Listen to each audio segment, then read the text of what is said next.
Hello everyone, and today we continue with a new episode of 1923. We talked about how Donald discovered skiing, a novelty that sparked his wild idea to venture into tourism. In this episode, Donald can't wait to invite wealthy investors from all corners to hear about his latest business venture. He argues that compared to mining, tourism is the future's most profitable model. Mineral resources eventually run dry, but people's appetite for fresh, thrilling experiences is limitless. Moreover, Montana's unique natural beauty and rugged wilderness provide the perfect setting for a booming tourism industry. With everyone's interest piqued, Donald lays out his detailed plan. Build an airport, construct new roads, and develop a snow resort offering winter attractions like skiing and sledding. Thanks to his persuasive pitch, the project quickly rakes in a substantial sum at $100,000 per share. This news leaves Banna utterly stunned. He reminds his boss that the prime piece of land in question is right on the Dutton family's ranch, a tough old man not to be trifled with. Unfazed, Donald declares it's high time to assemble an army and launch a war. Later, Banna returns home and, downing a drink, asks his wife, "What if our kids could choose any elite university, have a maid to handle the chores, live in a mansion, and ensure that future generations never have to struggle, but all at the cost of leaving others in poverty and ruin? Wouldn't that exchange weigh on our conscience?" To his surprise, his wife is resolute. She insists that in the face of poverty, conscience is worthless, and if they're going to do it, they must do it thoroughly, cutting the problem off at the root once and for all. Her unwavering stance steels Banna's resolve. That's the brutal reality of this world, the law of the jungle. Without delay, Banna rounds up dozens of brothers willing to risk everything. Donald warns him not to repeat past mistakes. If they're doing this, they must go all in. He reveals that between Montana and Wyoming lies a no-man's land of federal territory in a legal gray area where, no matter where you commit a murder and dump the body, you won't face legal consequences. That news acts like a potent dose of reassurance for Banna. Just then, a prostitute bursts in, claiming she'd accidentally killed someone else. With that, the grim task of disposing of a body is handed over to Banna along with a request to scout out the area using a map.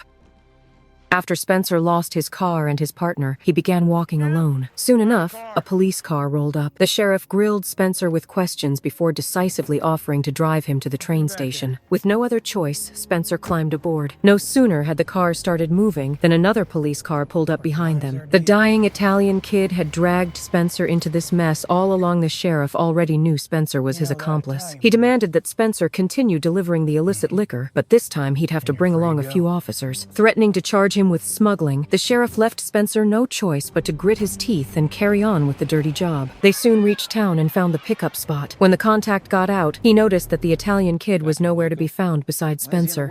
Without warning, a gunfight erupted. Amid the chaos, Spencer made his escape. Along the way, he even rescued a prostitute being paraded through the streets. He then raced to the train station and, in a desperate bid, leaped onto a northbound train, successfully shaking off the police. However, the hostile glares from a few drifters in the car told Spencer he had just left the lion's den, only to enter a wolf pack. Sure enough, they began mugging him, demanding that if he had food, hand it over. If not, pay up. Spencer pulled out his gun and declared that he had neither food nor money, though he was flush with bullets. The muggers weren't intimidated. They warned him that they wouldn't believe he'd ever run out of ammunition. Thus began an intense standoff of glaring eyes. After a full day and night of locked stares, Spencer finally couldn't take it anymore. Just as he was nodding off, 3 men lunged at him. Spencer jolted awake, quickly taking down 2 and knocking 1 out. With the murderous train now tainted by blood, he had no choice but to jump off and resume his long, grueling trek back home on foot. At the station's restroom, Alex was mugged. Even though she fought back with everything she had, she couldn't overpower her attacker. He snatched all her money and valuables, including the watch a friend had given her, and even beat her savagely for resisting. This sudden stroke of misfortune nearly made her miss the train, and if she did, she'd never have enough money to buy another ticket. So Alex kicked off her shoes and sprinted after it.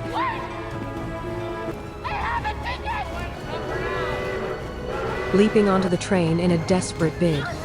Disheveled, bruised, and looking like a madwoman, she appeared before a crowd of astonished passengers. Struggling to stay composed, she made her way to her compartment, shoved past noisy kids, and climbed onto her berth. Only then did the full weight of her distress and fear hit her.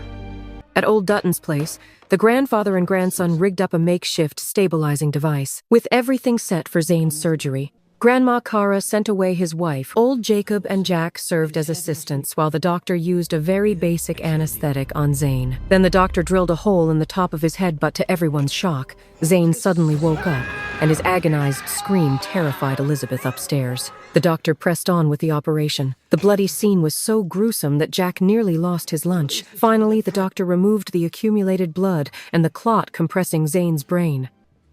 After a simple bandaging, Zane miraculously stood up. We going after him for what they done to us. Jack couldn't stop praising the doctor's expertise, though the doctor, still shaking, gulped down a swig of liquor to calm his nerves. Miraculously, Zane made his way to his wife, and the two embraced in relief over surviving the ordeal. Grandma Kara noticed her grandson wandering alone through the snow with a despondent air. She told her husband that Elizabeth was leaving. Nothing she did could change her mind, so old Jacob decided to go find the girl for a talk. The moment he stepped inside, old Jacob saw her neatly packed luggage. He understood her decision, confessing that if it were him, he'd want to escape with her for a few months. Speaking of Jack, he explained that the young man's reluctance to leave wasn't due to a lack of love for his wife. It was because the Duttons were facing not just a harsh winter, but a full-blown war to protect their land. No matter how deeply he loved his wife, he wouldn't choose to desert them at the worst moment they had to stay and fight.